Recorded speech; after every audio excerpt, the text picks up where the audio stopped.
Olá, boa noite. Começa agora mais o Embaixada Brasil, seu viés político aqui na TV Polo de Cubatão. Você pode acompanhar este e outros programas também nas nossas redes sociais, no YouTube e também no Facebook. É possível também acompanhar na página da TV www.tvpolo.org.br. O Embaixada Brasil de hoje é o Embaixada Brasil especial, Embaixada Brasil opinativo. Vamos discutir, esmiuçar, destrinchar, como diz o nobre colega Tiago Dantas, as notícias da cidade de Cubatão. Para isso estamos recebendo o apresentador do programa Papo na Polo, Marcelo Parreira. Seja bem-vindo, Marcelo. Obrigado, Luiz, Tiago também. Satisfação participar aqui do programa com vocês. Parabéns aí pela iniciativa, por estar aqui fazendo esse programa. Está incluso na nossa grade de programação. Fiquei feliz aí com o resultado de vocês, viu? 2 expoentes aqui da nossa cidade, tendo um espaço aqui para poder contribuir com cidadania, né? A gente que agradece, Marcelo. E como eu já disse, o homem que destrincha as notícias aqui em Cubatão, Tiago Dantas. Bem-vindo, Tiago. Olá, Valentim, boa noite a todo mundo que está acompanhando aí a programação da TV Polo. Marcelão aí conhece há trocentos anos, não vou falar porque a gente revela a nossa idade, enfim. Mas é sempre uma satisfação estar ao lado do Marcelo, do Chico, nosso querido Chico, fica aí nos bastidores. Enfim, a TV Polo tem toda uma história bem legal. Sabe o que eu lembrei agora, Tiago? Desculpa, lembrar que o Luiz Fernando Valentim aqui começou com um fundo de garagem. Na época ele usava uma bandanga vermelha, um brincão ainda e apresentava um programa. Um programa de música. Eu tinha 21 anos, afinal estou praticamente 18 anos mais velho. Essas informações vamos deixar para quando começar o programa. E uma alegria também que o Tiago também, sempre que a gente teve eleição, a gente sempre, desde as primeiras eleições, sempre acompanhou aqui, sempre teve aqui, sempre ser nosso noticiarista, né? Então, legal que vocês continuem aqui na TV com isso. Bom, como vocês estão vendo, a Embaixada Brasil de hoje tem bastante história para contar com esses dois fenomenais jornalistas aqui do meu lado. Não sai daí, Embaixada Brasil volta daqui a pouquinho.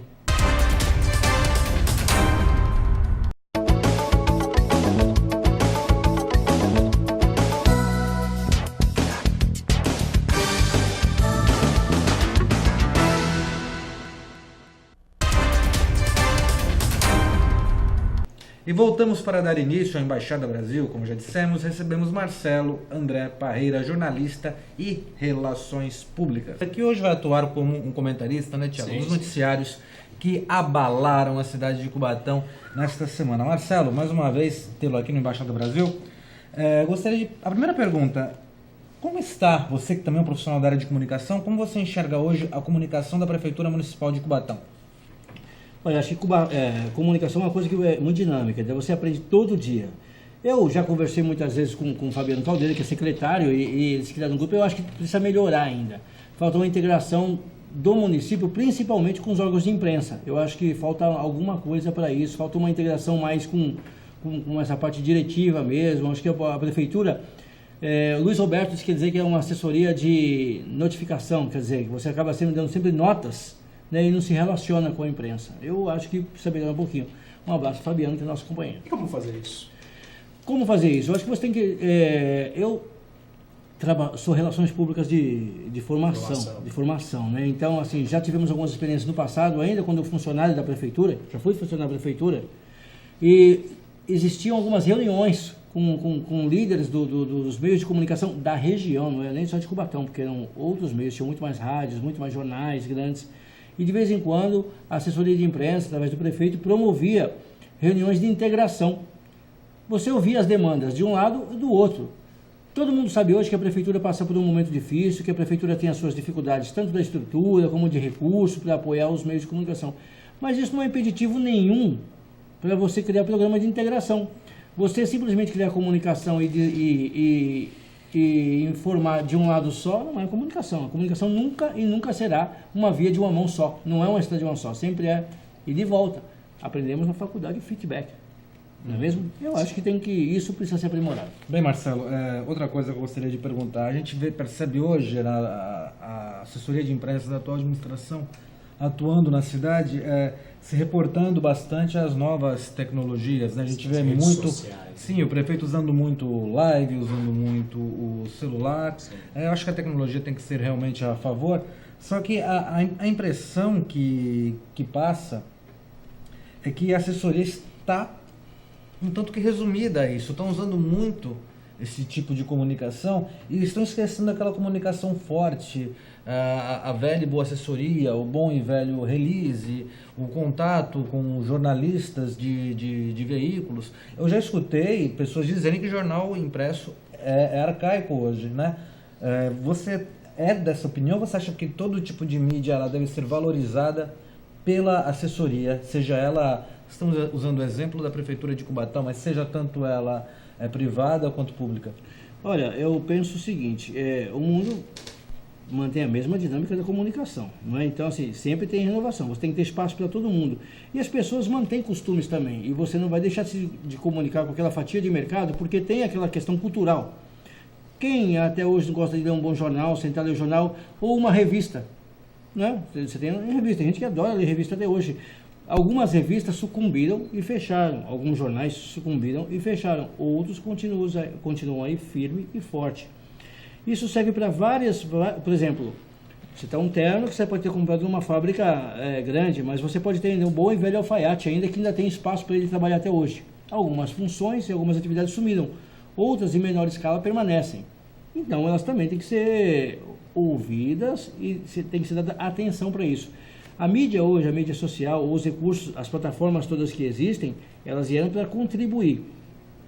E ela, assim, o que eu acho é a pegada não muda. O que muda é a interatividade. Você tem que ter interatividade. Se você não tem interatividade, você não está se comunicando, você está notificando. Eu acho até que o Thiago, como um repórter de jornal impresso, que hoje ele é um repórter de jornal impresso, é repórter da Folha de Cubatão, e ele divide comigo aqui a bancada comigo, como âncora e como comentarista. Sua opinião, Thiago, como você, esse trato que você tem, esse relacionamento que está tão no seu cotidiano, como você avalia isso? Eu vou falar primeiramente da revolução em relação ao impresso. Vendo hoje, o Expresso Popular é um exemplo, né? O Expresso Popular extinguiu.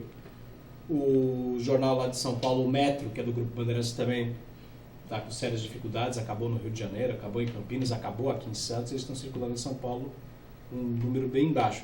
É complicado você manter realmente alguma coisa no papel, no impresso, né? Hoje está muito complicado, até porque você briga com mídias sociais aí, elas estão vindo com tudo. Que a velocidade é outra, né? Então, assim, demais. Então você tinha, assim, o tempo que isso dura de informação é totalmente, o mundo é outro, o nosso tempo é outro, o modelo de notícia é outro, é muito mais ágil e dinâmico, né? Como nós podemos avaliar? Toda cidade ela se caracteriza grande, dizem que por 3 coisas. Na minha concepção são 4, né? Acho que até por isso que brinco que a imprensa é o 4º poder. Na língua inglesa tem uma brincadeira que city é uma coisa e town é outra. Town é uma cidade grande, maior, como Santos. Lá tem uma catedral, tem um Palácio da Justiça e qual outro uma metrópole. Mas eu acrescentaria um 4º item ainda. Acho que toda cidade grande tem um jornal diário. Tem um jornal impresso diário. Acho que caberia em Cubatão um jornal diário? Eu acho que caberia, não digo diário, mas pelo menos um jornal semanal, alguém para ter uma base, para se informar, para buscar. Eu acredito que caberia, assim, até porque cabe. Temos diversos co-irmãos aí que tentam noticiar. Há 2 jornais impressos hoje na cidade que noticiam. 3, né? Alguns de diferente periodicidade, mas a gente sente essa... Eu acredito que o jornal impresso é informação na rua. Você consegue buscar lá na rua, independente da internet ou não. Eu queria saber a opinião de vocês dois. Pode começar, Thiago. Perdão. O jornal impresso tem todo um custo, né? Só o fato de você imprimir o jornal tem um custo altíssimo. Isso dificulta demais. A gente vive uma crise financeira enorme. E de onde captar esse dinheiro? Vocês acham que um jornal como a Tribuna, por exemplo, que é o maior aqui da região, vocês acham que um dia esse jornal tão tradicional ele vai se extinguir? Eu acho que extinguir o Expresso. Ou impresso.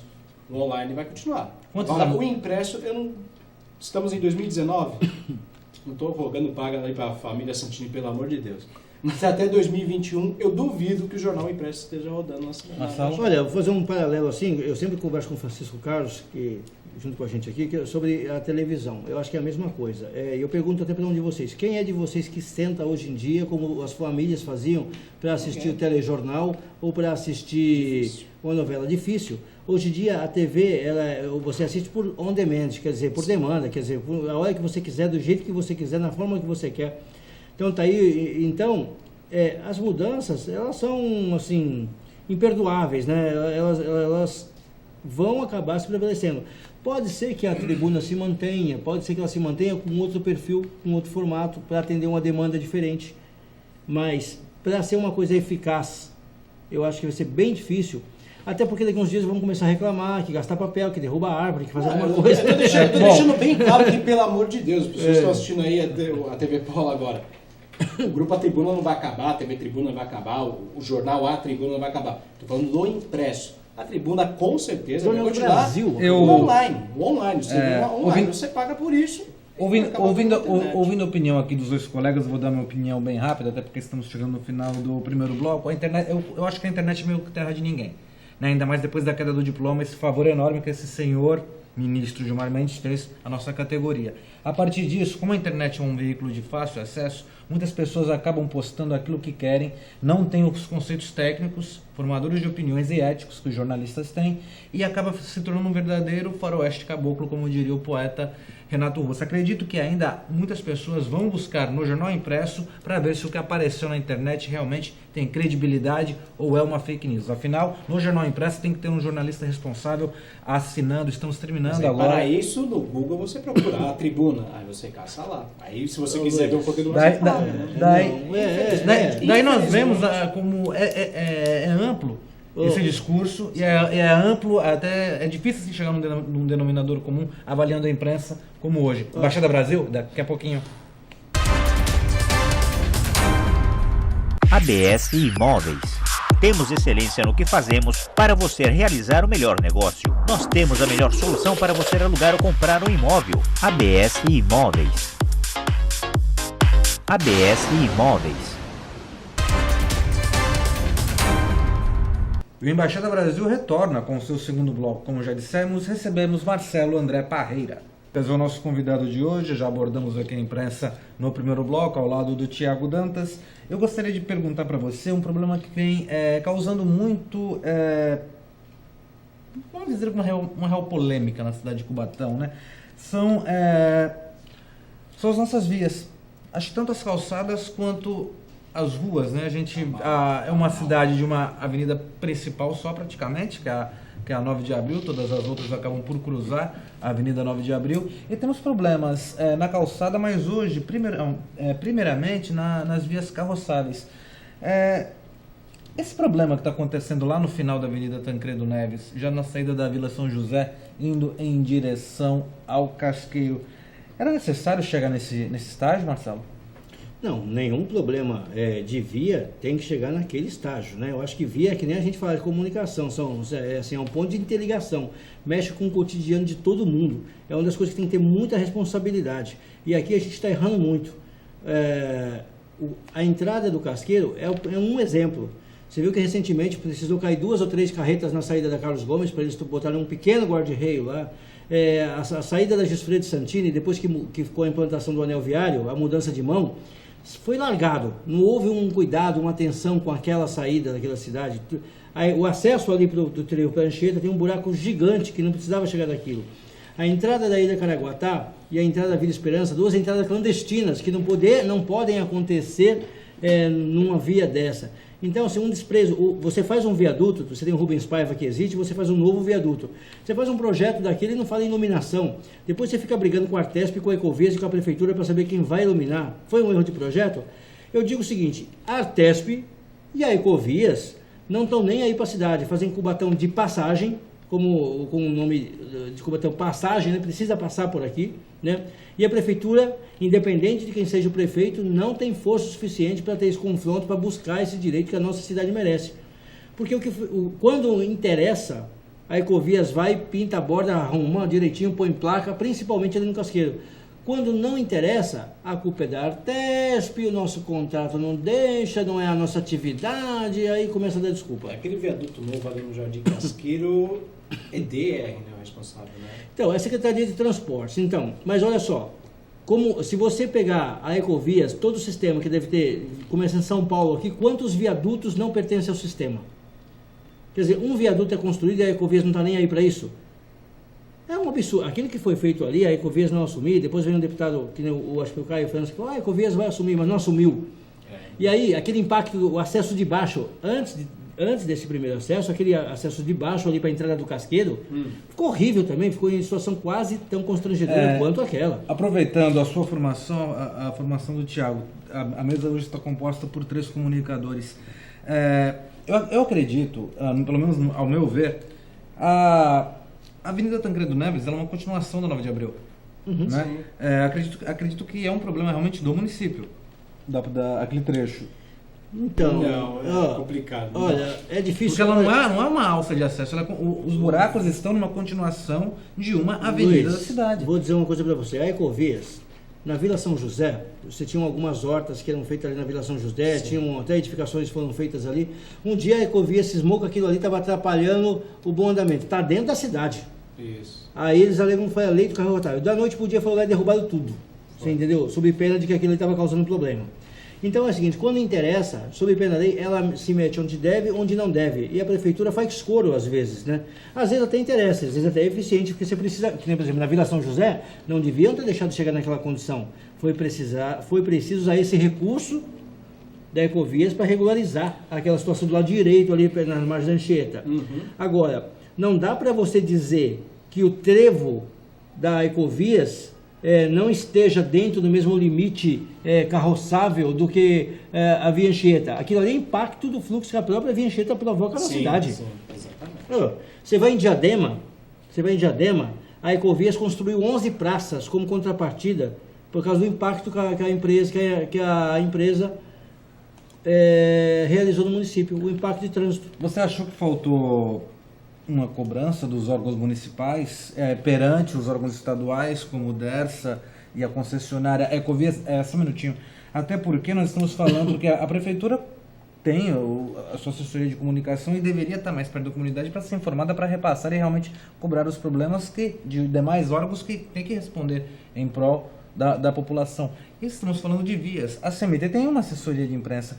Você acha que está faltando? Que tipo de comunicação é interna, é externa? Olha, eu acho que é política pública? O que está faltando? O cidadão ele não pode falar que o problema é da CMT, que é da Secretaria de não, Municipal de Segurança Pública. Não falamos isso. É apenas o contato do órgão com os demais órgãos. Estou dizendo o seguinte, que o responsável direto é o prefeito e a prefeitura. Não tem jeito. Quem tem que cuidar dos problemas da cidade é o prefeito. Se é através da CMT, se é da Secretaria de Serviço Social, se é da Secretaria de Segurança Pública, de obra, de manutenção, não sei. Quem responde diretamente é o prefeito. E ali o que eu acho que falta é você estabelecer uma relação clara com a Ecovias, que eu acho que é uma empresa que não está nem aí para a cidade. Porque quando ela não quer, ela joga para a Artesp. A Artesp, que é a agência Reguladora de Transportes. Que joga para o DR, quer dizer, é um jogo de empurra danado. Então, assim, a atual administração não começou esse problema, ela assumiu e herdou esse problema. Mas ela tem que resolver. Pelo menos propôs a isso. A Artesp é uma agência que regula as concessões, no caso, né? Porque a Rodovia dos Imigrantes é uma concessão da Ecovias, é uma empresa particular, presta serviço para o governo do estado, que a gente utiliza. Mas rodovias como a Padre Manuel da Nóbrega, que vai para o litoral sul, ou a mesma Rio Santos, que vai para o litoral norte aqui de São Paulo, é DR. Então a Artesp não pode se meter nisso. Então, mas a Artesp, o que eu estou dizendo para você é o seguinte, só que se você for lá na Ecovias hoje, eles vão dizer para você que é um problema da Artesp, que é um problema do DR. Então, é assim, quando eu acho que o cidadão ele não tem que ficar entender de quem é o problema. A prefeitura está lá para... Nós votamos no prefeito para ser o representante do povo para desenrolar essa situação. Não dá para chegar a entrada do Casqueiro ficar sem iluminação a primeira, foi preciso a população gritar. Aquele novo acesso da rua Júlio Cunha, onde vai ser feita a Ambev agora no Casqueiro, vai se tornar principal, porque vai de novo ter um impacto, porque vai mudar a direção, então a saída vai ser só aquela. Exato. E aí, junto com aquilo ali, tá Ambev, um monte de caminhão vai entrar ali. O que vai ser na entrada do Casqueiro? E ninguém fala nada. Tiago, na sua opinião, falta um pouco mais de pulso duro na hora do prefeito cobrar os demais órgãos estaduais e concessões competentes? Eu vou voltar até um pouquinho no tempo, porque antigamente tinha aquele grande problema, a prefeita aqui é do PT e o governo estadual é tucano, então tem uma rixa. E agora nós temos um prefeito tucano e um governo tucano, né, na esfera estadual. E a bandeira de campanha. E a coisa não anda. É bandeira de campanha, né? Essa relação de tucaniste, né? Então... Exato, é impressionante. Praticamente Santos é tucana, Baté é tucano, o governo do estado é tucano e nada se resolve. política. Por que em Cubatão tem uma história, com uma brincadeira que muita gente fala, que Cubatão acaba por as coisas não andarem aqui, né? Isso não é uma coisa de agora ou de administrações passadas. Essa piada que fazem é tradicional, porque a gente vê as outras cidades, né, com planos diretores enormes, prédios, a cidade evoluindo. Às vezes eu ando pela 9 de Abril e eu vejo mesmo a 9 de Abril de quando, na minha infância. Olha que eu nem já sou tão novo. Assim, qual a principal forma, em 1 minuto, em poucas palavras, de ambos aqui, tá? Vou pedir pro Marcelo começar. Marcelo tem mais experiência. Uma diretriz para Cubatão andar. Para a pessoa ter orgulho de ficar aqui e falar, minha cidade está andando. Olha, eu acho, assim, tudo é liderança. Eu acho que assim, eu já disse muitas vezes que a nossa cidade, que o prefeito, viu, o Ademário, assim, a gente conhece tudo, mas falta liderança.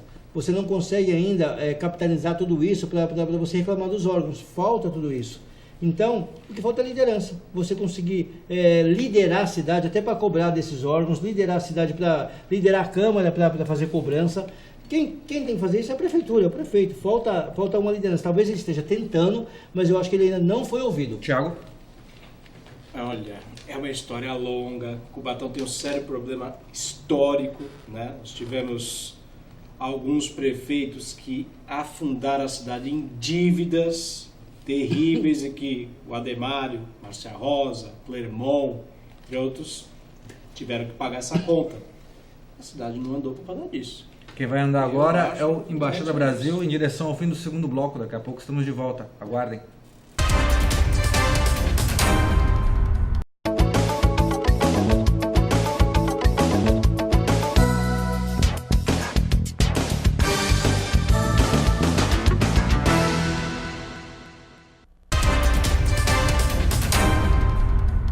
E voltamos para o terceiro, infelizmente, último bloco do Embaixada Brasil. Como já dissemos, recebemos Marcelo André Parreira. E voltamos para dar início ao terceiro e último bloco do Embaixada Brasil. Sabe quem oferece o programa Embaixada Brasil? É o salão do nosso amigo Chico Dias, lá com preços promocionais para cortes masculinos. Faça como nosso comentarista, Tiago Dantas. A cada 15 dias o Tiago vai cortar o cabelo lá no salão do Chico, não é, Tiago? Grande Chico Dias, um abraço para ele, pro filho dele, pro sobrinho dele que trabalham lá no salão. Chico Dias, a gente fina. Um abraço, Chico, de nós aqui da bancada do Embaixada Brasil. Bem, e voltando depois da propaganda do Chico, gostaria de perguntar ao Marcelo se ele já acha que a corrida eleitoral em Cubatão já começou. Os cavalinhos do Fantástico já estão acelerados, né? Com certeza. Deixa eu fazer um adendo aqui, não é nem um jabá, mas você falou do Chico Dias e você falou da Travessa Orlando Cortes, que é essa atrás do Extra aqui, né? Sim. Isso. E eu tive o privilégio, e o Francisco Carlos dos Santos está aqui no Embaixador também, de trabalhar com Orlando Cortes, uma figura sensacional. Um radialista da cidade. Né? Foi apresentador de eventos aqui no município há muito tempo e muitas passagens a gente teve também.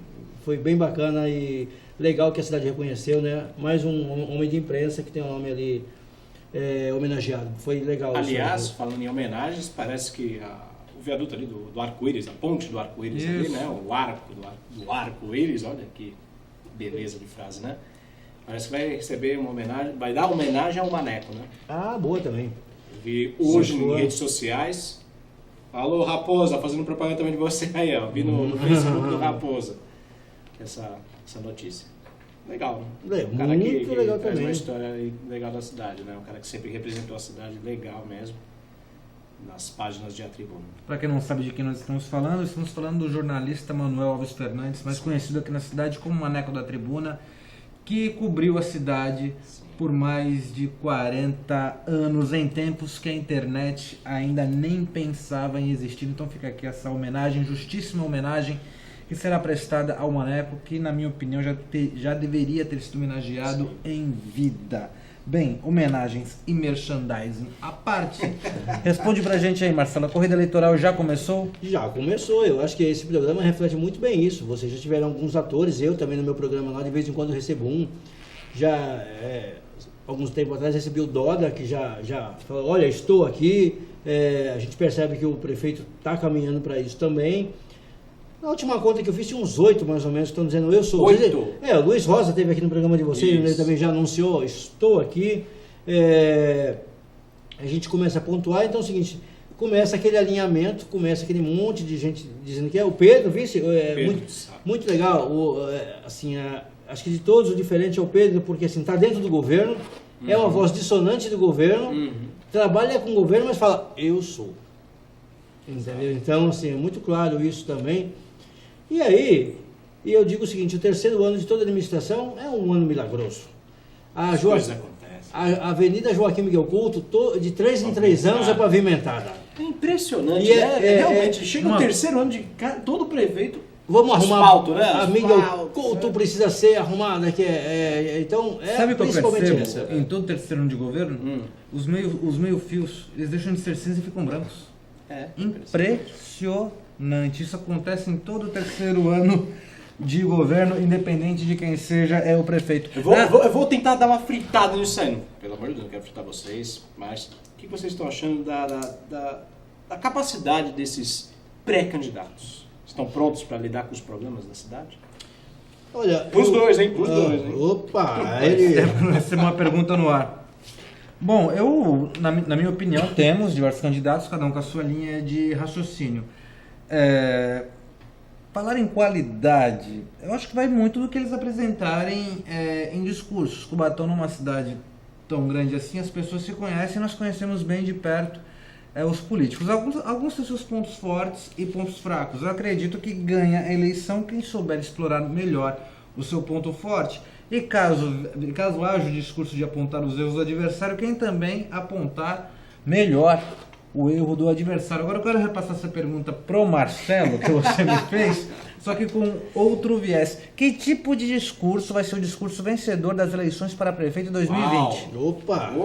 Bem, olha, eu imagino o seguinte, primeiro, o Brasil vive essa onda que a gente chama de onda de direita agora, né? Porque assim, que é o grupo de esquerda, os partidos de esquerda, primeiro, ninguém existe mais, né?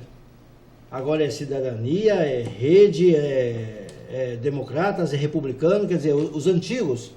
Eu acho que o PT deve ser o único que não mudou de nome ainda. O PSDB também não. E o PSDB ainda não, né? Vamos chegar até lá. Parece que teve a... Podia virar Tucano. Tucanos. Bom Tucanos. Alô, Dória! Daqui uns dias, né? Então, o que eu penso? Assim, está surfando esta onda de direita. Se isso der certo com esse momento que o país atravessa de implementação dessas mudanças, talvez quem for tentar surfar nessa onda acabe se dando bem. Mas eu acho que a proposta política tem que ser diferente. Nós temos que acabar com essa história de ser o salvador da pátria. Sempre chega um cara com um único só. Quem conseguir apresentar um discurso de colegiado, sabe, de um grupo de mudança, de união, um grupo de pessoas para tomar conta da cidade. Não uma pessoa para liderar um grupo de pessoas. Sabe, eu acho que isso que pode mudar um pouco. Mas você acha que a população está pronta para escutar um discurso desse, ainda mais aqui em Cubatão, que sempre teve essa cultura, esse histórico de um salvador da pátria? A cidade ficou tanto tempo dividida entre passarelistas e nesseristas. Depois veio a divisão entre tucanos e petistas. Você acha que... E até a própria história política de Cubatão não é de conjuntura. Você acha que a cabeça dos políticos mudou para haver a conjuntura? Ou a população está exigindo isso? Ou não é costume da própria população? Não, eu acho que assim, as últimas eleições aqui demonstraram-se que da nossa população, quem tem ganhado a eleição é o cara que não tem rejeição. Quantas pessoas, e até o presidente da República agora foi eleito, e ele mesmo reconhece isso, que ele foi eleito não é porque era melhor, é porque os caras não queriam outro. Então, assim, aconteceu isso com a Márcia, aconteceu isso com o Clemon, aconteceu isso com o Ney Serra. Olha, o pessoal vota quem é que está sobrando de diferente, que não é nem aquele nem esse. O cara que conseguir capitanear isso, talvez vença a eleição novamente. O que eu acho que não é legal. Eu acho que você não consegue compor ainda um conceito de administração. Outra coisa, quem pensa dessa maneira, aquilo foi a primeira reclamação que eu fiz no segundo bloco, que diz, quando você faz isso, o cara passa a administrar para o governo e não para a cidade. E aí a cidade perde. Porque o cara está muito preocupado de, a partir do terceiro ano, fazer um bom governo para tentar a eleição e esquece da cidade. E muitas vezes só fazer uma obra para aparecer passa a ser um bom governo ou fazer alguma coisa de novo. O Anilinas é meio Anilinas. né? No 9 de abril, foi 9 de abril que foi reformada. Então, os caras falam alguma coisa para aparecer e isso é muito ruim. Por que fazer isso com o povo de Cubatão, hein? Em um minuto, por favor. A culpa é do povo que não consegue perceber. Nós estamos na consciência e cidadania e o nosso papel aqui, vocês como jornalistas, é criar cidadania, criar consciência para isso. Às vezes eu acho que alguns políticos da cidade pensam que o povo é bobo, porque tudo aqui em Cubatão é pela metade. Então, mas se as pessoas são, assim, no último governo mostrou que isso não foi legal, portanto que o candidato PT teve 5%. Tudo bem que teve um problema conjuntural também, né? Mas eu acho que é o seguinte, o papel nosso da imprensa aqui, que gira isso, é de criar cidadania, esclarecer para, né, que eles possam votar melhor. As pessoas possam cobrar. Exato. É isso aí. Bem, pessoal, e com a presença do Marcelo e do Thiago, depois de passar no salão do nosso amigo Chico Dias, nós encerramos o Embaixada Brasil de hoje, um programa diferente. Trouxemos o Marcelo realmente para discutir assuntos que estão em pauta. Obrigado. Nós agradecemos em Cubatão e no Brasil, né? De vez em quando nós vamos adotar essa linha editorial para vocês de casa também saberem a opinião desses nobres jornalistas que formam essa bancada. Até mais.